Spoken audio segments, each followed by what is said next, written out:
গোচর আপনার কুণ্ডলিতে ধন রয়েছে কিনা কী করে বুঝবেন? চলুন দেখে নিই। এটা হচ্ছে মেষ রাশির কুণ্ডলী।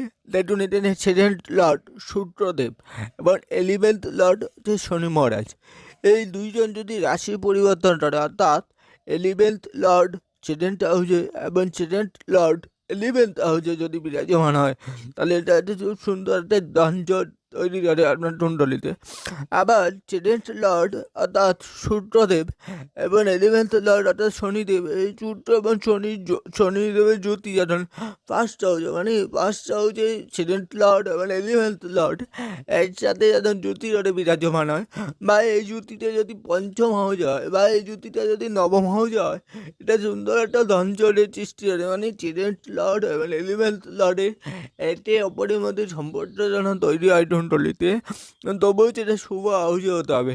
1, 3, 9th হাউসে হতে হবে। 9, 10th হাউসে হলে এটা একটু ভালো। হ্যাঁ, যদি কুণ্ডলিতে এই অবস্থায় যদি সেকেন্ড লর্ড এবং 11th লর্ড একে অপরের কানেকশন যদি হয়ে যায়, তাহলে এটা একটা সুন্দর একটা ধনজটের নির্মাণ করে। ধন্যবাদ।